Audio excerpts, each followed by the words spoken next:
I think this is my 7th Pocket Gamer or something like that. Yeah. So feels like home now. Very happy that you guys came this early. Hopefully you will wake up. This is going to energize you a little bit or slow down the headache from the migraine or the kind of hangover you have from last night. So let's see what happens. But I want to talk a little bit about culture and in teams. And how does that affect the way I work or my experience and the way we do things. So basically, that's me. I am a senior producer at King. Have you heard of that? Yeah. I love that people smile like, yeah.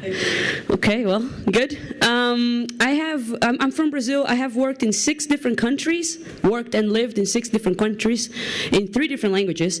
And that's why I'm going to talk about culture, because I've learned a lot by moving around and working with different people, different sizes of team. And I'm going to kind of share some tips on how can you boost your productivity in that. Is that okay? Yes. Okay, good. So basically, I was thinking when Patty invited me to talk about and open the culture track, which was a big deal, I think, I wanted to think about what culture is. So I start reading a lot about culture, and it's very ambiguous, right? Because everyone has their own interpretation of what that means or what that is. But pretty much, it's what surrounds us all the time. And how do we apply that? So I was reading some articles, and I came up with this quote, which I'm going to read because I think it's important. Workplace culture is the shared values, belief systems, and the set of assumptions that people in a workplace share. And I was thinking about myself, not in a selfish way, but I was thinking about myself. If it's a shared value, belief system, and set of assumptions, how do we come about that? Like, I can bet that we grew up in different places, and we grew up with different things, and we learned different things, and probably different languages. So me, as a producer in charge of a team, how do I create this set of shared things if we all come from different places, if we believe in different things, and if we think in different ways? And how do you overcome that challenge to align them? And why do you want to align them? Why is that needed? And then the video game industry is also very interesting. So I wasn't born in the video game industry. I used to be an English teacher before, but when in Brazil, when this English is actually okay, not here where I don't even know the words properly. But basically, when I came to the video game industry, I came up with different crafts. So in a team, you have completely different talents and different ways of working, different ways of thinking, and you put an artist, it sounds like a joke, a developer, an artist, and a producer enter the meeting room, and everything is different there. So I was thinking, how do you accomplish and how do you get through that? Not only to give this talk, but then to be a better professional at what I do. And then I try to go back and say, okay, if we're thinking about culture outside work, right? It's shaped by your upbringing, your social context, and your cultural context. So to avoid the hate, I will tell you right now, when I grew up, I never had a console, and I didn't play video games. Get over the hate, out of your system now, do that. I watched the Star Wars when I was 21, so also get that out of your system. Which one? The first one, the number 4. Well, the first, see? But get it out of your system. I'm a nice person, you will see.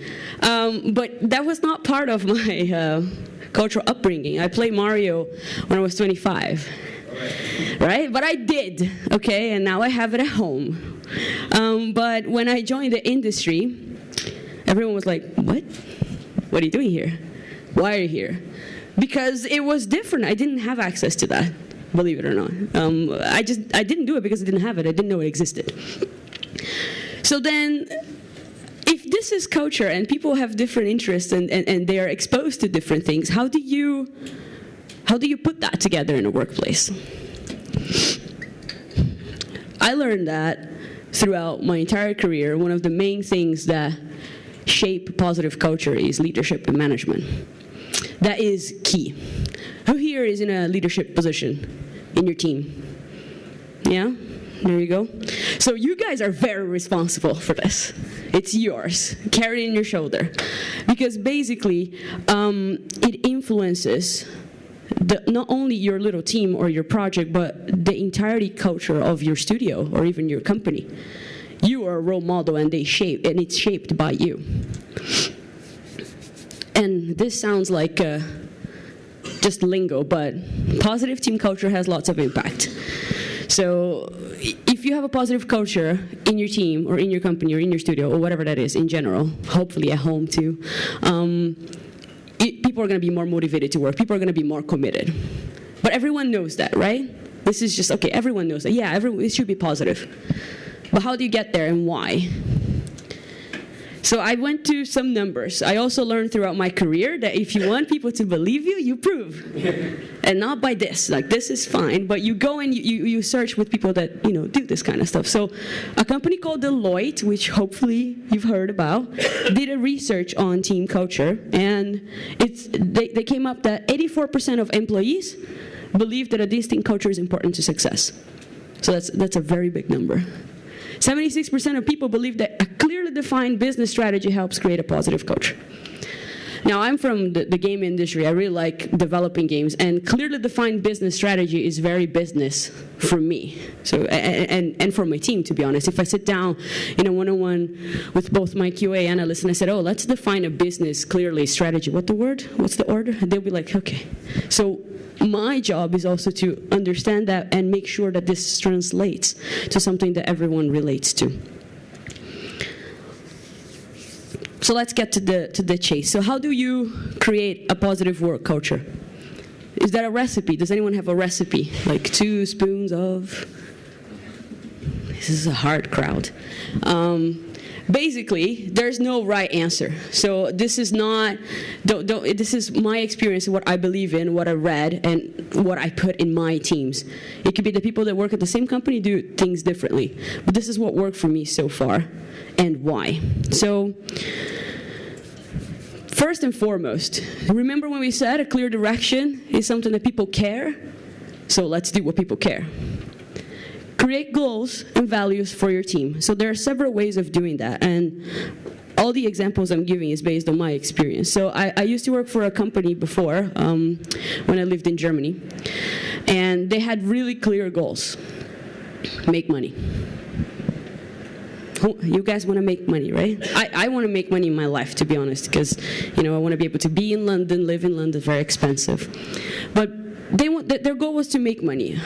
Well, they make this big meeting with everyone in the company. It was about 1,000 people, and they said, our strategy for this year is to make money. Sounds great. How do I do that? And to be honest, we didn't really feel like we were part of that. You don't need to make your team or your entire company to decide what the strategy is. You should know that. But being part of it is very important. Involving people to make clear goals and define the values of your team or your company, it's super important. It's not just convincing them that that's the right way to go. There is a part of that, of course. But it's about involving them in how do you achieve. How do we get there? What do we need to do to get there? So if we want to develop a game, and this game is going to be the best, I'm going to say match 3 game in the world. No pun intended. How do we get there? What do we need to do together? And if we do that, we get commitment from the team. We get the buy-in. And then, of course, you have to walk the walk, right? So you set the goals, but then you need to act like it. If you create a set of values or a vision, you need to do that. You need to work towards that. And when someone works towards that or take a step toward that direction, you should recognize and celebrate. Because in that way, let's say we all define the value. And let's say that this lovely gentleman here, hi, how you doing? He actually made something today that goes in that direction. So we should recognize and give him a round of applause. Guys, okay, good job. But basically, now, she was like, oh, I should do that too. I mean, that's what we agreed. And that's positive, and that's celebrated, and I'm committed to do this. And it becomes something natural. The second step is about fostering collaboration and communication. And water. So basically, another really hard thing that I learned is feedback, honest communication. Where I come from, do I have any Brazilians besides Patty here? Amazing. So maybe you will relate to this. So in Brazil, we are kind of honest with each other, but we also want you to like us. We want you to think we're interesting and nice and charming. So sometimes we're not really honest. We don't want to admit that we have flaws. So we kind of hide, and everything's fine. It's always fine. We're always happy. We're always not really dancing, but we're always happy. Open and honest communication is something really hard to achieve, but it's something really important. Constructive feedback is something really important as well. And it's really difficult in the beginning, especially if you're a new company or you're a new team, or like many of us, you're doing it in a second language. We forget it's hard. And this talk would be so much more interesting in my native language, I believe me. But that's the thing, to achieve that is to create a safe environment in which people can be honest with each other. And there are different ways of giving feedback, right? So let me see.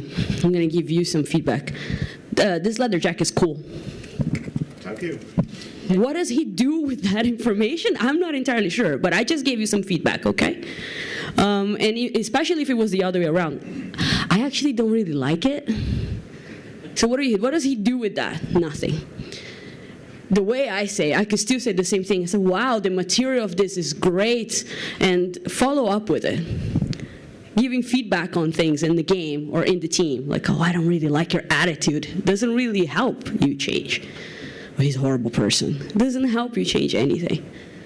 I said, maybe you could work on your style of communication. Maybe you could listen more, or why don't you do this? I learned a lot from the Brits. They're great at this. A lot of keywords that help you get there. But the truth is, you should create an environment that will encourage feedback and that will encourage improvement. And it's okay if people get upset in the beginning, but you need to align that it's okay. The second part of it is unconscious bias. So remember when I said that culture is your upbringing and what you're exposed and everything. So there are some predetermined things in our minds that we need to break. There are. You cannot, I had a lot of people coming to me after talks and said, oh, interesting, I don't have unconscious bias. Just the fact you said that means you do, okay? Just sorry to break it. But in my head, I grew up in Sao Paulo, and I'm the second woman in my entire country to work with video games. Take it out of your system. Yeah, I met actually at the Berlin Museum, but that's a different conversation. So I grew up in an environment in which I was always the only woman. Always. So whenever my friends, girls, or my cousins, women, came to me and said, oh, I don't know what I'm going to work with, video games never crossed my mind. To come to a girl and say, why don't you study coding? It never, because I didn't think about it. I mean, there was a bunch of men, which is fine. But it never crossed my mind to incentivize them to go to that path. And then I remember, this is a true story though, so please. I remember when I was interviewing for King, my first 2 interviews were with women. And that had never happened before, ever. And one of them was a head of studio. And I had never seen a woman head of studio before. My immediate was like, oh, I can do that. I can be that. Wow. So it broke to me that the video game is a boy thing. I know that I'm doing a very simple example, but we all have unconscious bias. And in the team and in communication, we should be able to try to break that. I remember many, many times receiving the feedback that I'm very passionate, very strong. Yeah, because that's part of my culture. I don't know any other way. This is how it happened there. Until I lived abroad and I was exposed to different cultures. Poor Swedes. I lived in Sweden and they got this there. Or, even here, sometimes it's a bit like, whoa. But it happens. And instead of trying to change people and try to, make them fit, we need to break and see if that's just not who they are. And in that bridge, we need to create an inclusive environment. So yes, it's kind of comfortable for me to come here in front of you. I'm a Latin, I'm a woman, I'm gay. And there you go. I got all the minority ticks. Yes, great. If I'm there, we're already very diverse. But basically, diversity and inclusion is not just about gender or orientation, it's about craft as well. It's very easy for me to sit with a bunch of producers and we just like, woo-hoo-hoo, agile, woo-hoo-hoo. That's how we work, by the way. PowerPoint, numbers, spreadsheets. But when we are doing a team meeting, we have to be inclusive of other crafts. We have to be inclusive of other languages. We have to be inclusive of many, many things. Diversity and inclusion is not just, oh, let's just hire some women. Now we're cool. Let's make a headline. It's not only about that. It's about maintaining them. It's about creating an environment that's safe for them to be who they are. It's about asking for help, and which is what I did many, many times. There's a lot going on right now, and I don't know many things, but I need to go and learn about it. I need to go and ask for help. I didn't know that in Germany people didn't kiss hello. I kiss hello. Hi, kiss. Not on the lips. That's disgusting. Yeah, I'm not going to go there. But I didn't know that. And then in the US, like you shake your hand, but is it the right or the left? And then when do I hug? What if I'm thankful? I just ask. I'm not saying you should do that at work. Respect people, but it's just an example that it's okay if you don't know how to be with someone, how to treat them, but just ask them to tell you. And this is the last one. Clear goals and rewards for the team. You want to keep a team if you have one, right? If they're good. Make it clear for them what their next steps are. How do they progress? Where do they go from here? How do they get there? And then how are they doing? Don't be afraid of difficult conversations. But aligning is going to make your life much easier. And it's not only about promotion. It's how do I get better at my own craft? Or what's my next challenge? If you want a team to have a positive culture and buy into this and keep themselves motivated, that's key. It's key for them to align their own expectations of what you want from them and what they should expect here. And it's okay if it doesn't fit. It's better to know before. It's like relationships. It's better to know before. And I'm running out of time. So